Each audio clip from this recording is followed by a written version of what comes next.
Hi, it's Rick from For Community, creating community spaces so you can connect with others and also with God. For the last few years, as we have been going camping, my family has been going camping, my youngest daughter has loved ice cream and popsicles. And why wouldn't she? As we were going camping this one particular season, I got ice creams or popsicles for all of my kids, and I was giving one to my youngest. And my youngest girl, hers fell onto the ground. It was as though I saw her looking up into the sky saying, "Oh God, why? God, hear me, hear my sorrow. Slap everybody on the planet because the world is so evil," this kind of stuff, right? Like, she was so mournful. And I did, of course, what any dad in that situation would do. I went back in the store, I got her another popsicle or whatever it was, and I gave it to her, and suddenly the world was all right again. What about you? Can you think of a time when you were small and your heart was broken because your treat was taken away or there was something that you couldn't have? If you're too old and you can't remember a time in your childhood, that may be because you're old enough to have kids. So can you remember a time with your kids when they lost a treat or they couldn't have something and their heart was broken and they were crying as though they were reaching out to God, saying, "Oh God, hear my cry." If you're watching with someone, please pause the video and share your stories with each other, making sure you tell each other how painful that was and how long you held on to that pain. This video is based on Psalm 5. Psalm 5 is another psalm of David. And in this psalm, we see David crying out from his heartbreak, sharing his emotions with God over what he was experiencing, this tragic thing that he was experiencing. As I read this, please pay attention to the emotions that he shares with God. "Oh Lord, hear me as I pray. Pay attention to my groaning. Listen to my cry for help, my King and my God, for I pray to no one but you. Listen to my voice in the morning, Lord. Each morning I bring my requests to you and wait expectantly. O God, you take no pleasure in wickedness. You cannot tolerate the sins of the wicked. Therefore the proud may not stand in your presence, for you hate all who do evil. You will destroy those who tell lies. The Lord detests murderers and deceivers. Because of your unfailing love, I can enter your house and I will worship at your temple with deepest awe. Lead me in the right path, O Lord, or my enemies will conquer me. Make your way plain for me to follow. My enemies cannot speak a truthful word. Their deepest desire is to destroy others. Their talk is foul like the stench from an open grave. Their tongues are filled with flattery. O God, declare them guilty. Let them be caught in their own traps. Drive them away because of their many sins, for they have rebelled against you. But let all who take refuge in you rejoice. Let them sing joyful praise forever. Spread your protection over them, that all who love your name may be filled with joy. For you bless the godly. O Lord, you surround them with your shield of love.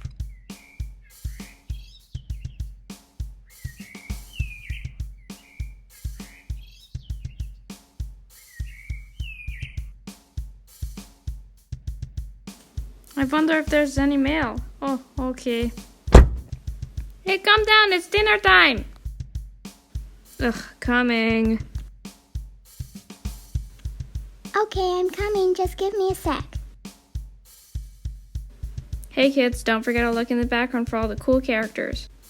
And don't forget to watch this week's episode of Connect HQ. Bye!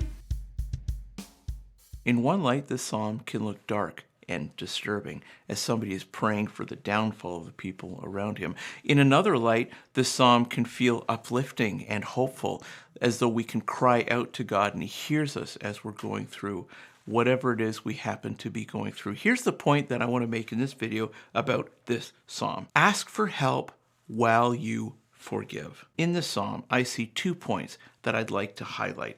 I see an invitation for us to ask for help. And I also see a warning for us to make sure that we're forgiving in order to heal. Here's the first point. Ask for help. The text says, "O Lord, hear me as I pray. Pay attention to my groaning." The very simple and easy point for us to see here is that God rescues. God hears us. We can cry out to him knowing that he answers and knowing that he can interpret all of our emotions. This is a psalm of David, and you'll notice as we continue the psalms together that David actually has written a number of psalms here, and this is one of his. He seems to be this very passionate kind of person, this very emotional guy who wore his emotions on his sleeves, and he lets everyone know about them, including God. Now, this is a very legitimate psalm for him because he has legitimate enemies. When he was younger, he was chased by an evil king trying to kill him. When he was older, he went to war against nations, and they pressed in on him on every side. All around him were actual people trying to actually kill him. So from David's point of view, this psalm actually makes a lot of sense. He legitimately needed rescuing many times. Notice how much emotion is behind this. Emotions aren't good or bad. They're just your emotions. These are just his emotions. Emotions reveal something about us. It is absolutely okay to express emotions to God, even when our emotions are not theologically sound. David's emotions are not theologically sound, but that's not the point of emotions. The point of emotions is to express them. And notice what they tell you about what's going on inside of you. When my youngest dropped her ice cream or popsicle, whatever it was, she was really sad, she was really mad, and she had the spirit about her where she's like, I want everybody to be slapped in the face because the world is horrible. It didn't matter if her emotions were actually a true reflection of how reality really was. She wasn't trying to express truth. She was expressing her emotions. She was revealing how she was experiencing the world. Emotions aren't about truth. They're about our response to our lived experience. When you experience the pressures of strong opposition from people who just want to hurt you, then this psalm makes a lot of sense to you too. Cry out to God with all you have. He's listening. He wants to help. Share your emotions with him, even if they don't make sense to you right away. Share your emotions with him, even if you think they don't measure up theologically. Just share your emotions with God. That's okay. And what does God do with our emotions? He interprets them and figures out what we're trying to say, even if we have no words to say at all. Even if the only thing we're saying is the tears dropping from our cheeks, God interprets all of our emotions. When you reach out to him, he's there and he's ready to receive you and all of the emotions that you want to share with him. Here's the second point I want to make about this psalm. Ask for help while you forgive. The text says, you will destroy those who tell lies. The Lord detests murderers and deceivers. All right, let's pause for a moment, slow things down a little bit, and remember the genre. This is poetry. It's not theological prose. It's not meant to be interpreted like some letter in the New Testament. Jesus didn't come to destroy liars and deceivers and murderers. Jesus came to die on the cross and rise again to offer everyone forgiveness and everyone life.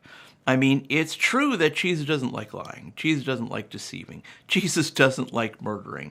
That is totally true. That all that stuff is not okay. But it's not true that his ultimate purpose is to destroy everyone who lies. None of us would survive. Let's look at what David is sharing about this psalm and try to figure out, is this actually truth or is it just emotion?